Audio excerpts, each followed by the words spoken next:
na-install yan, ang una natin gagawin ay first things first. Kailangan tingnan muna natin yung machine, and then punta tayo dun sa network.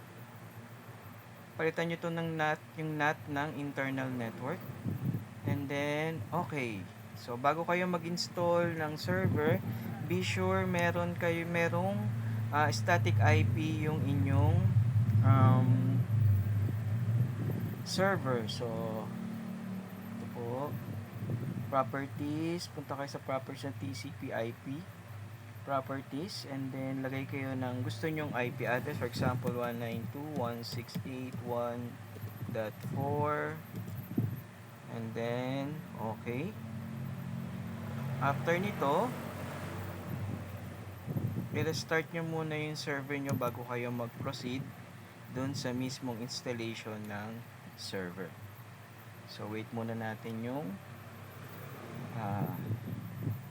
server natin bago siya mag-restart. And then check muna natin yung client natin kung nag-i-install na siya. Medyo matagal din. So dito rin sa client, punta rin kayo dito sa machine, punta kayo dun sa settings, and then network, and then palitan nyo yung NAT ng internal network. Okay. So nandito na, nag-restart na yung ating server.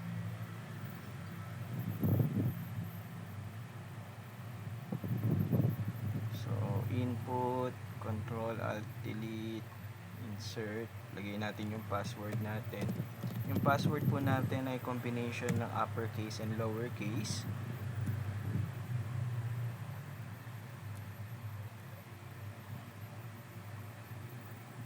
So ayan. So meron na siyang fresh na IP address, static. So install na natin yung tatlo nating dapat i-install na server. So wait lang po natin mag-up yung server manager.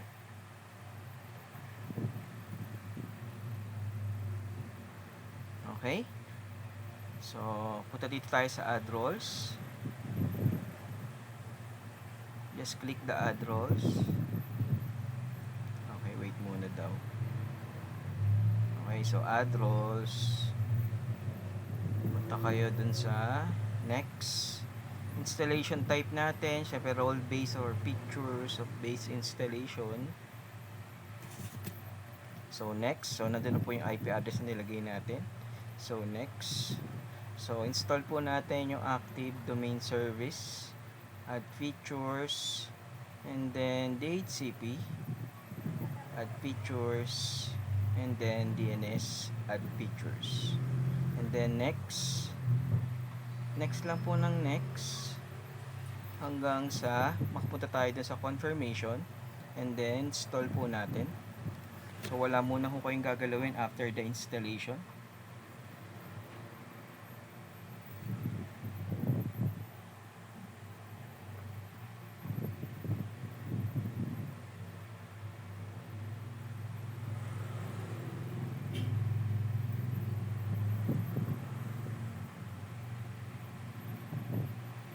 So it depends po kung gaano kabilis yung laptop or PC na ginagamit.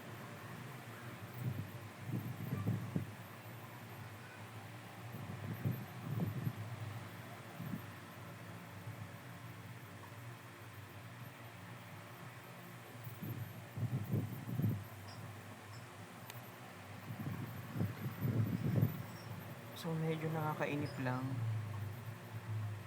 kung medyo mabagal yung gamit mong PC, mabagal din yung installation ng server mo under ng VirtualBox. So wait po natin.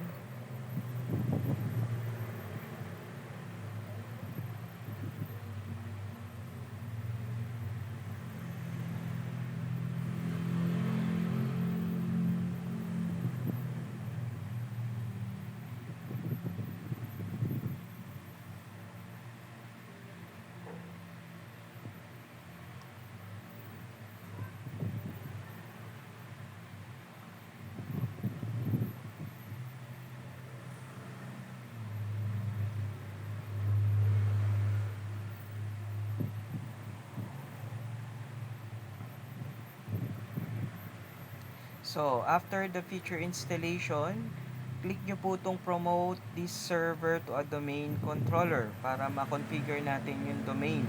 So, punta po kayo sa add new forest. Then, lagay lang po kayo kung anong gusto nyong domain. For example, sa akin, apelido ko, .local. So, next lang po. Then, password natin. So, combination pa rin po ito ng uppercase, lowercase, and special characters. And also numbers. So, next lang po. So, create DNS delegation. Next lang. So, hintayin lang po lumabas yung ginawa nyong domain.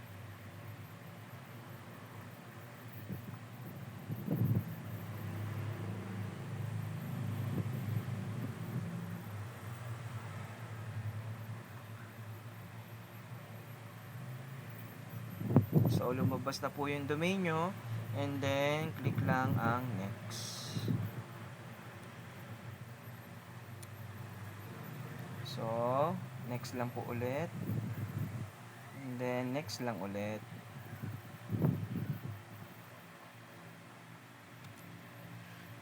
So, tingnan nyo na matatapos na yung installation ko rin ng client. Pagkatapos nyan, ito yung makikita nyo, all prerequisite checks pass successfully. Click install to begin installation. So, install. So, habang siya nag-install, tingnan muna natin yung Windows 10 natin.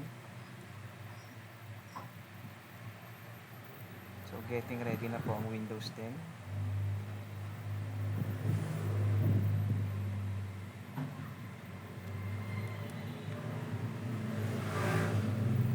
So, pasensya na po sa ingay. Bahay ko po namin ay tabi lang po ng kalsada.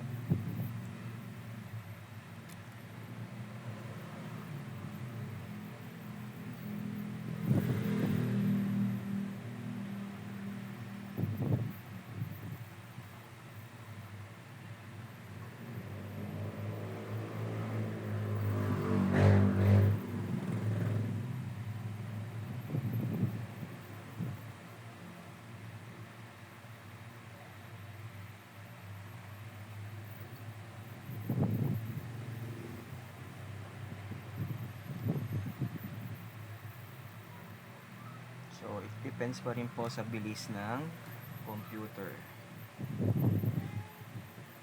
Okay, you're about to be signed out. So, close lang po natin.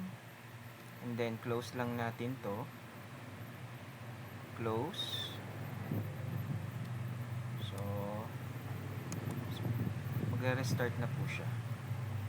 So, after ng installation ng DNS natin, magre-restart na po yung ating server.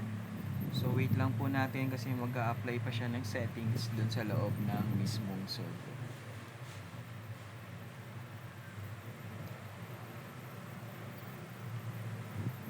So, medyo matagal po ito. Applying computer settings. Tingnan po natin yung ating client. Tapos na rin po siya na ma-install. So, marami rin gagawin dito.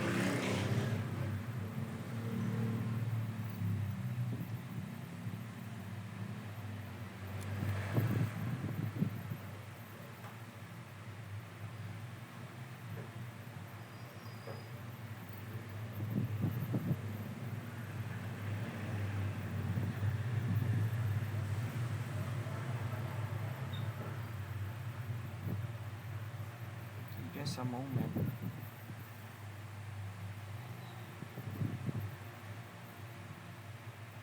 Type my name, Momeng.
So depende po sa bilis ng PC.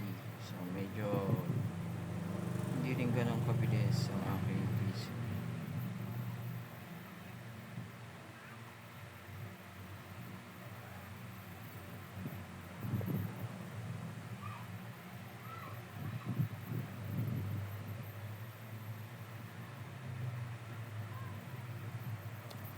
So punta tayo ulit dito. Medyo matagal po ang installation ng ating server.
Okay, so tapos na yung client natin. So wait lang po nating matapos yung ating server.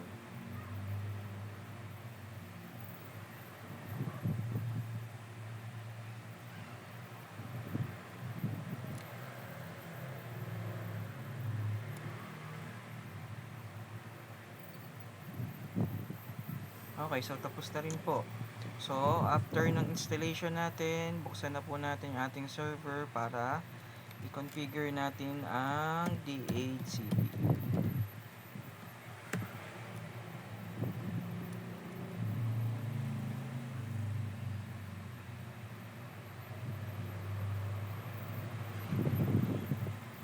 So, wait lang po natin siyang mag-read.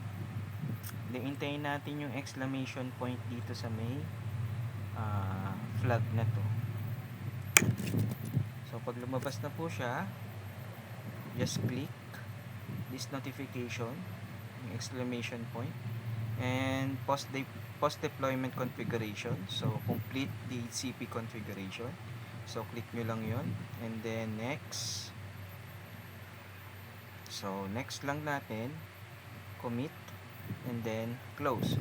So pagkatapos nating makommit yung DHCP installation, punta tayo dito sa tools, punta tayo sa DHCP, and then punta tayo dito sa IPv4, and then right click natin, new scope, and then next. So scope 1. So next natin, so start tayo ng IP address. So mas maganda, sundan mo na yung IP address na nakalagay dun sa server mo. So 192.168.1. So 5. So 192.168.1. So 50 for example. So 50. So next. So next lang tayo ng next.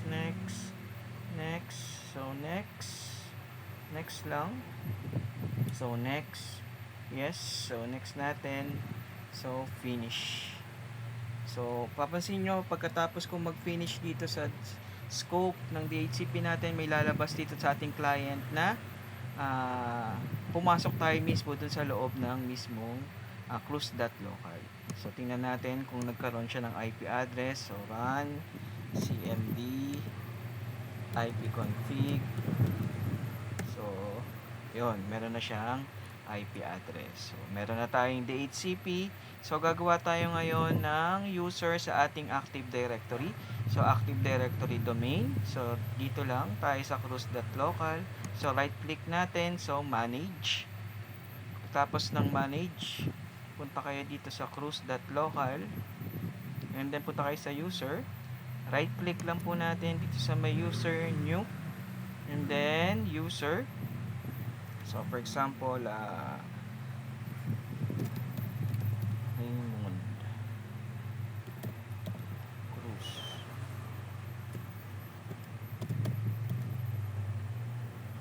Then, so, next. So, combination din po ito ng password. So, next po natin, finish. So, meron na po tayong user dito. So, paano natin papapasukin dito sa client natin? So, punta po tayo dito sa may Start menu, File Explorer. And then, right-click. So, Properties. So, punta po tayo dito sa Advanced System Settings. And then, Computer Name. Change Domain. So, cruise.local. Okay. Administrator. Ito po yung ginagamit ko sa server. Then, okay. So, kapag tama po yung installation nyo, may lalabas na ganito. So, welcome to the cruise.local domain. Okay. So, you must restart your computer to apply these changes. Okay.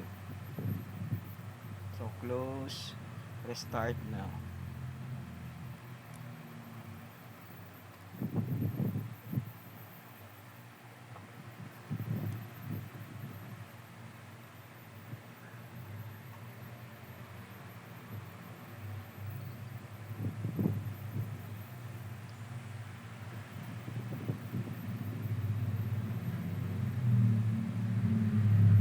Hintayin lang po natin mag-up yung ating client.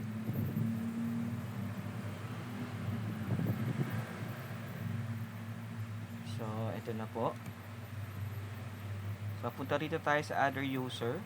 Pasok natin yung pinasok nating user dito kanina. For example, yung Momeng. So, pag tama siya, papasok siya dito sa loob ng user na ginawa mo dito kanina sa Active Directory. So, pag lumabas siya, so it means tama po yung ginawa nyong installation ng DNS, DHCP, and Active Directory. And that's all. Thank you.